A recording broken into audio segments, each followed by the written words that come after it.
एक गांव में रामलाल नाम का एक बूढ़ा आदमी अपने 4 बेटों और 4 बहुओं के साथ एक बहुत बड़े घर में रहता था।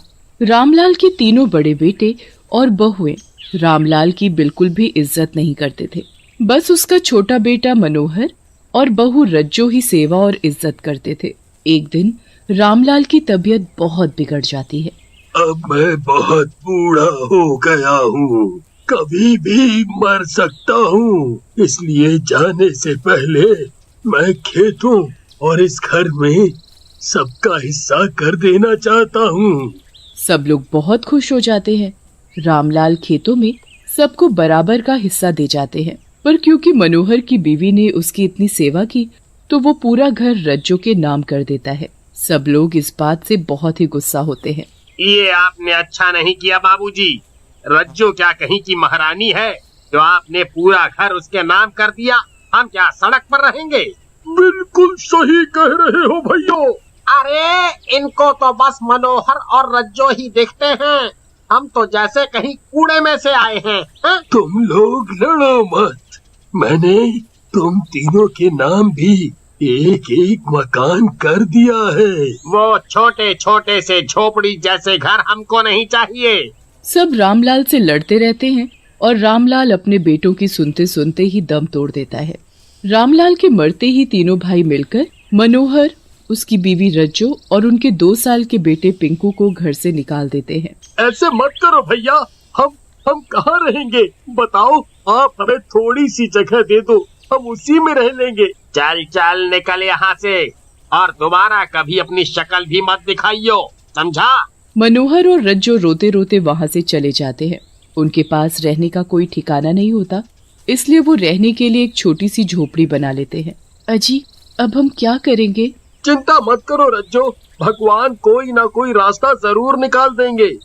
अगली सुबह मनोहर अपने हिस्से के खेतों में काम करने जाता है तो उसके तीनों भाई उसे इतना मारते हैं कि उसके हाथ पैर की हड्डी ही टूट जाती है और वो अपाहिज हो जाता है।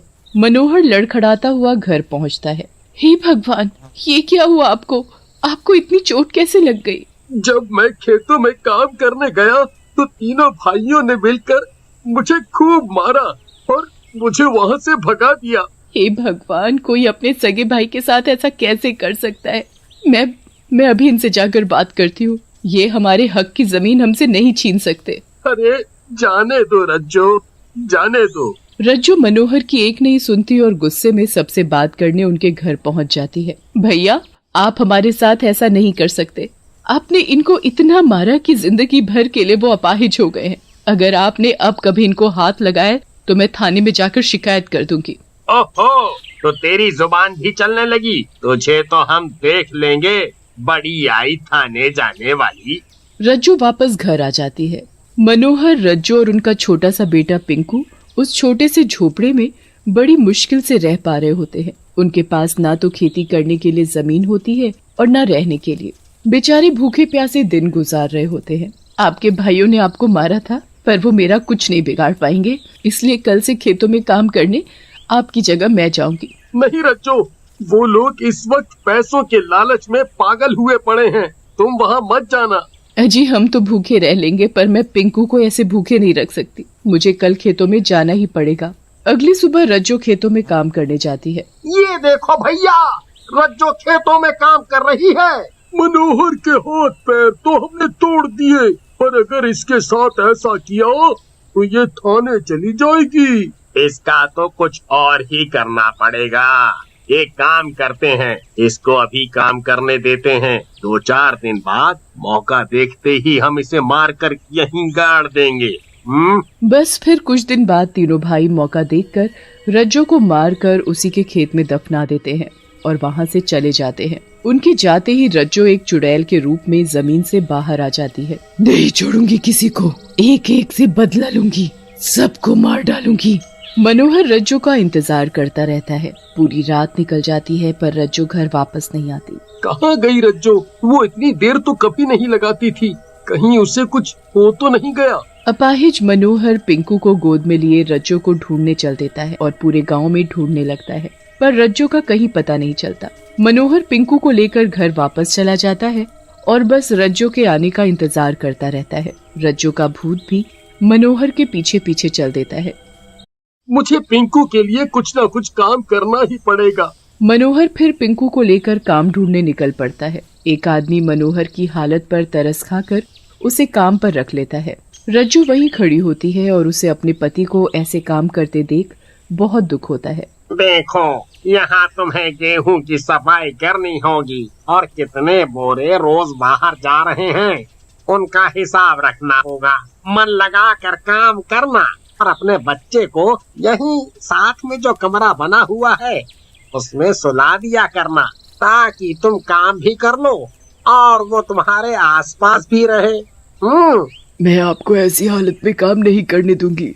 मैं खुद जाकर खेती करूंगी और आपको आपका हक दिलाकर रखूंगी। मनोहर पिंकू को सुलाकर काम करने चला जाता है। उसके बाद रज्जो भी खेती करने चल देती है और बीच बीच में आकर अपने बच्चे का भी पूरा ध्यान रखती है। रज्जो पूरे दिन मेहनत करके वो पूरी जमीन में हल जोत देती है। रज्जो फिर मनोहर के तीनों भाइयों की जमीन पर देखने जाती है कि वहाँ क्या हो रहा है। अच्छा, तो यहाँ पूरी मेहनत से जमीन को जोता जा रहा है, पर मैं कुछ भी नहीं होने दूंगी। अगले दिन फिर रज्जो अपनी जमीन में बीज बो देती है और बाकी सबको देखने जाती है। तीनों भाई अपनी अपनी जमीन में बीज बोकर उसमें अच्छे से पानी डाल देते हैं। रज्जो वहाँ खड़ी सब देख रही होती है। कर लो जो करना है कर लो, पर मेरे होते हुए तुम्हारे खेत में एक भी अनाज का दाना नहीं बचेगा। सब अपने अपने घर चले जाते हैं। उसके बाद तीनों भाई रोज अपने अपने खेतों में पानी देते हैं। उनके जाते ही रज्जो सारा पानी अपने खेतों की तरफ मोड़ देती है और बस रज्जो के खेतों को ही पानी मिल पाता है। कुछ दिन बाद रज्जो की जमीन पर अनाज उगने लगता है, पर बाकी सबकी जमीन जैसी की तैसी होती है। इतने दिन हो गए पर जमीन से एक अंकुर नहीं फूटा। चलो चलकर अपने दोनों भाइयों के खेतों में जाकर देखता हूँ। सबसे बड़ा भाई फिर अपने दोनों छोटे भाइयों के खेतों में जाकर देखता है, पर बाकी दोनों भी इस बात से परेशान होते हैं कि उनके खेत में भी कोई अनाज नहीं उग रहा। बहुत दिन निकल जाते हैं और फिर जाकर तीनों भाइयों के खेतों में फसल उगना शुरू होती है। दूसरी तरफ रज्जो के खेत भी खुशी से लहरा रहे होते हैं। एक दिन तीनों भाई रज्जो और मनोहर की जमीन के पास से गुजर रहे होते हैं तो उनकी नजर लहराते खेतों पर पड़ती है। ये क्या, इस खेत में फसल कैसे उग सकती है? अरे, यहाँ कब और कौन खेती करने आता था? हमने तो कभी किसी को देखा ही नहीं। मनोहर तो किसी दुकान में काम करता है और वैसे भी वो अपाहिज, खेती करने लायक नहीं है। अरे भैया, मुझे लगता है ये सब भगवान की कृपा है। हमें क्या, हमें तो बिना मेहनत के इतना सारा अनाज मुफ्त में मिल जाएगा, और क्या चाहिए। सही बात है। तीनों भाई बड़े खुश हो जाते हैं कि मनोहर और रज्जो के खेतों का अनाज भी उनको मिल जाएगा। कुछ महीनों बाद फसल पक जाती है, पर फिर एक रात रज्जो तीनों के खेतों में एक एक करके जाती है और वहाँ आग लगा देती है। तीनों भाई सर पकड़कर रोने लगते हैं। हाय हाय हाय, ये हमारे साथ क्या हो गया? सारी मेहनत बर्बाद हो गई रे। फिर तीनों मनोहर के खेतों में जाकर देखते हैं कि उसके खेतों में पकी हुई फसल लहरा रही है। समझ नहीं आ रहा भाइयों कि मनोहर के खेतों को कुछ क्यों नहीं हुआ। चलो इस फसल को बेचकर ही पैसे कमा लेते हैं, हैं? तभी रज्जो वहाँ आ खड़ी होती है। चुड़ैल, चुड़ैल, अरे चुड़ैल, अरे। मैं रज्जो हूँ, रज्जो, जिसे तुमने इस जमीन में गाड़ दिया था। मैंने ही तुम्हारी फसल में आग लगाई है और मैं कभी तुम्हारे खेतों में अनाज नहीं उगने दूंगी।